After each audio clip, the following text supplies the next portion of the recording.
Descendientes de los muertos y sobrevivientes en la masacre de las Bananeras están organizando en Ciénaga el evento de memoria que en 4 años más conmemorará sus 100 años de soledad, como lo advirtió nuestro Nobel.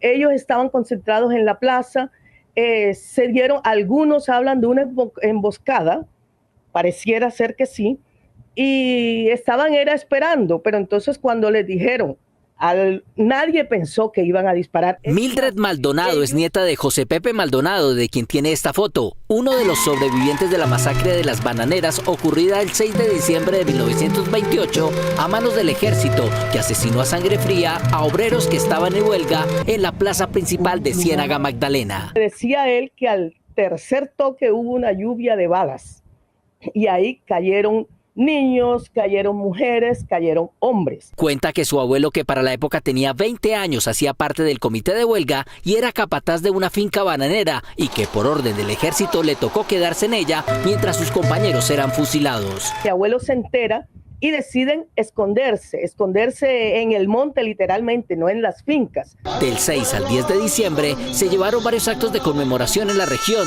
de este hecho que aún persiste en la mente de los cienagueros. Después de la masacre quedaron viudas, aquellas mismas viudas de las cuales el doctor Joel Eliezer Gaitán abanderó el proceso y defendió su caso. Rechazar y condenar todos estos actos crueles de los gobiernos contra los trabajadores y sus luchas. Hacemos un deber de memoria para entender que todo lo que ha ocurrido desde 1928, la estigmatización, el anticomunismo. Gabriel García Márquez encontró la manera de contarle al mundo lo que había sucedido en Ciénaga Magdalena ese 6 de diciembre de 1928. Y lo vendió como ficción, sí, porque no había otra forma de decirlo. La celebración, un museo naciente que se está formando en la casona de la Bananera, las entrevistas a los mayores y las conmemoraciones son en realidad el prólogo para lo que será el evento dentro de 4 años, cuando las víctimas de las Bananeras cumplan sus 100 años de soledad. Hoy, hace 96 años, según la obra de García Márquez, comenzó a llover en Macondo. Y porque en la vida real, ayer fue el aniversario de la primera masacre de las Bananeras en Colombia, de la que un antropólogo norteamericano encontró constancias inéditas en una bodega abandonada en Costa Rica. El 6 de diciembre de 1928, un contingente del Ejército Nacional cercó la plaza principal de Ciénaga Magdalena, en la que se había concentrado los obreros bananeros en huelga, y disparó sobre ellos. La cuenta de muertos va desde los 9 que el ejército admitió, los 102 que Jorge Eliezer Gaitán documentó y los más de 3.000 que incluyó el relato inmortal de García Márquez. Las personas que aquí mataron, las embarcaron en el mismo ferrocarril, como si fueran racimos de banano, se los llevaron a Ciénaga, allá los embarcaron en un carro, en unos camiones, y los llevaron a la playa, y de ahí los embarcaron en un barco y los tiraron mar adentro. Allá los desaparecieron. Señal Colombia coprodujo un documental con el director Kevin Coleman sobre los documentos de la United Fruit Company, como entonces se llamaba la actual Chiquita Brands, que el antropólogo Philippe Bourgois encontró en una bodega de Costa Rica. 4 a 5 docenas de cajas de bananos que estaban llenos de este hermoso archivo, y solo saqué una fracción de ella, pero me di cuenta de que esto era extraordinariamente valioso. El documento que más valoró el documental en el hallazgo es la foto robada que le dio el título a la película, que haría parte de las instrucciones de la bananera para que la policía y el ejército identificaran a Raúl Eduardo Maecha, considerado vocero de los trabajadores de las bananeras, y a los abogados que lo acompañaron a presentar sus reclamos en Santa Marta, y de quien se decía en los documentos que era un agitador. El número 4, Maecha, era el cerebro de toda la organización.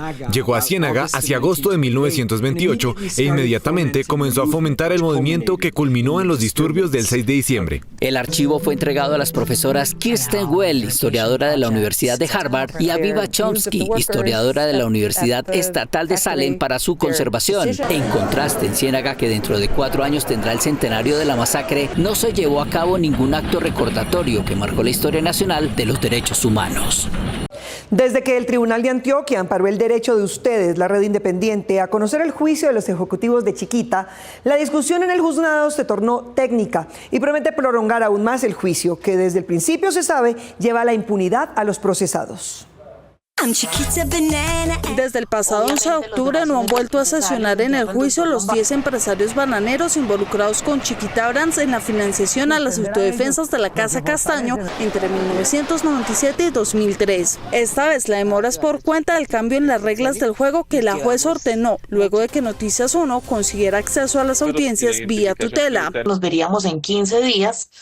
Usted, por favor, me informa con antelación si va a traer testigos presenciales para yo hacer las gestiones y poder negociar una asignación de una sala adecuada, o si van a ser los testigos que se encuentran en el extranjero para continuar con la diligencia en forma virtual de esos testigos. Esta propuesta fue dirigida al abogado Juan David Riveros, defensor de Víctor Enríquez, expresidente ejecutivo de Banacol, quien el 11 de octubre se comprometió a darle pronta respuesta. Yo desde hoy mismo me vuelvo a poner en contacto con ellos, porque como le digo, la mayoría no están en la ciudad de Medellín, viven en otras ciudades del país y tengo pues la dificultad de los traslados. La sesión del pasado 25 de octubre tampoco se realizó. Riveros pidió permiso para pagar por el traslado de sus testigos. Respecto de los testigos programados y los que en el futuro no cuenten con los recursos para sufragar los gastos, estos puedan ser asumidos por nosotros. Riveros inicialmente pidió los testimonios de la ex vicepresidenta Marta Lucía Ramírez, los exgobernadores de Antioquia, Luis Alfredo Ramos, Aníbal Gaviria y Alberto Builes, el hermano del expresidente Álvaro Uribe, Santiago Uribe, el bananero Felipe Echeverry, pero redujo su lista a Santiago Uribe, Aníbal Gaviria y otros testigos de Estados Unidos. Resulta desproporcionado obligar a una persona a viajar, se encuentra en otro país, a Colombia, para que asista a un juicio. En este caso es viable aplicar la excepción que trae la Corte. Los demás testigos sí deberán ser citados de manera presencial. Y mientras en Colombia el juicio avanza con retrasos, esta semana el juez federal Marra de Florida dejó en firme la decisión del 10 de junio de este año, en la que ordenó reparar a las víctimas colombianas con $38 millones.